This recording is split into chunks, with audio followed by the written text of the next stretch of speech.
ناظرین، اس وقت بیت المقدس میں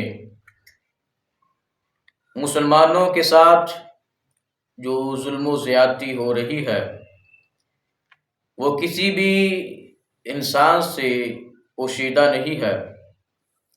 اللہ رب العزت فلسطین کے مسلمانوں کو مزید استقامت عطا فرمائے اور اللہ رب العزت ان کی غیبی امداد فرمائے۔ اور یہ وہ لوگ ہیں کہ جن کا ذکر حضور علیہ الصلاۃ والسلام آپ کی محفل پاک میں بھی ہوا، آپ کی مجلس میں بھی ہوا۔ میرے کریم نبی علیہ الصلاۃ والسلام تشریف فرما تھے۔ حدیث مبارکہ ہے، امام احمد بن حنبل نے اس کو اپنی مسند میں ذکر کیا۔ حضور علیہ الصلاۃ والسلام آپ اپنی مجلس میں محفل میں تشریف فرما تھے، صحابہ کرام رضوان اللہ تعالی علیہم اجمعین بھی بیٹھے تھے۔ حضور علیہ الصلاۃ والسلام آپ نے ارشاد فرمایا کہ اے میرے صحابہ، میری امت میں سے ایک گروہ مسلسل حق پر قائم اور اپنے دشمن پہ غالب رہے گا۔ جو ان کی مخالفت کرے گا وہ ان کو کوئی نقصان نہیں پہنچائے گا، سوائے اس کے کہ جو ان کو آزمائش لاحق ہوگی، وہ اسی حال پہ رہیں گے یہاں تک کہ اللہ تعالیٰ کا حکم آ جائے۔ یعنی کہ حضور علیہ السلام آپ کے فرمان عالی شان کا مفہوم یہ ہے، خلاصہ یہ ہے کہ میری امت میں سے ایک جماعت ہمیشہ حق پہ رہے گی، ہمیشہ حق پہ رہے گی اور دشمن پہ غالب رہے گی۔ اگر کوئی انسان ان کی مدد نہیں کرتا، یہ جتنے بھی ممالک ہیں، اسلامی ممالک ہیں، یہ سارے کے سارے سن لے، حضور علیہ السلام آپ کے فرمان عالی شان میں یہ بات موجود ہے، قربان جاؤں گویا کہ حضور علیہ السلام آپ، اور یقیناً حضور علیہ السلام آپ پہلے سے یہ جانتے تھے کہ ان لوگوں کی کس کس نے مدد کرنی ہے اور کس کس نے مدد نہیں کرنی۔ تو حضور علیہ السلام نے فرمایا اگر کوئی ان کی مدد نہیں کرتا، اگر دیگر اسلامی ممالک ان کی مدد نہیں کرتے تو حضور علیہ السلام آپ نے ارشاد فرمایا ان کا کوئی نقصان نہیں ہے۔ ایسا نہیں ہے کہ تم ان کی مدد نہیں کرو گے تو ان کو نقصان ہوگا، فرمایا ایسا ہرگز نہیں ہے، یہ ہمیشہ اپنے دشمن پہ غالب رہیں گے۔ مگر ہاں، اگر بعض دفعہ ان کے اوپر حملہ ہو یا یہ مغلوب ہو تو یہ ان کی آزمائش ہے، یہ ان کی کیا ہے؟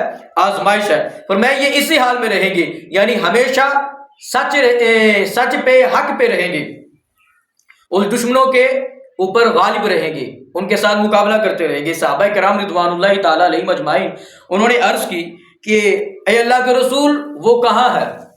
وہ لوگ کہاں ہے؟ وہ جماعت کہاں ہے؟ وہ گروہ کہاں ہے کہ جو ہمیشہ حق پہ رہے گی اور دشمنوں کا مقابلہ کرتی رہے گی، دشمنوں کا مقابلہ کرتی رہے گی؟ حضور وہ جماعت کہاں ہے؟ تو حضور علیہ الصلاۃ والسلام آپ نے ارشاد فرمایا کہ بیت المقدس میں اور بیت المقدس کے آس پاس، بیت المقدس میں اور بیت المقدس کے آس پاس۔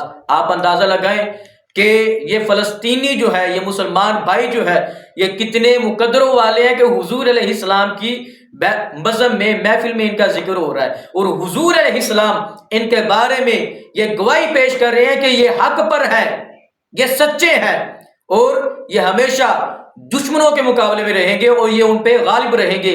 ہاں، اگر ان پہ کوئی مصیبتیں، کوئی مصائب، تکالیف جو ان پہ آتی ہے، یہ ان کو آزمایا جاتا ہے، آزمائش کے طور پہ آتی ہے، ورنہ یہ ہمیشہ ان یہودیوں پہ انشاءاللہ اور الحمدللہ یہ غالب رہیں گے۔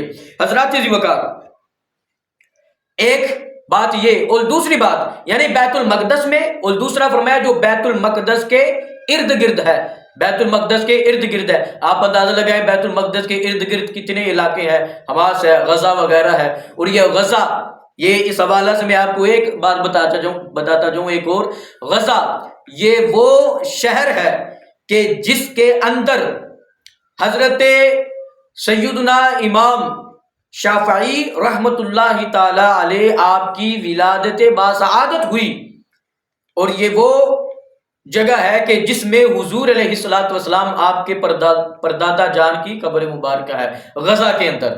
اللہ رب العزت تمام مسلمانوں کی حفاظت فرمائے، اور خصوصی دعا ہے اللہ رب العزت فلسطین کے اور اس کے جو ارد گرد جتنے بھی علاقے ہیں جہاں پہ مسلمان آباد ہیں، اللہ رب العزت تمام مسلمانوں کی حفاظت فرمائے اور ان یہودیوں کو نیست و نابود فرمائے۔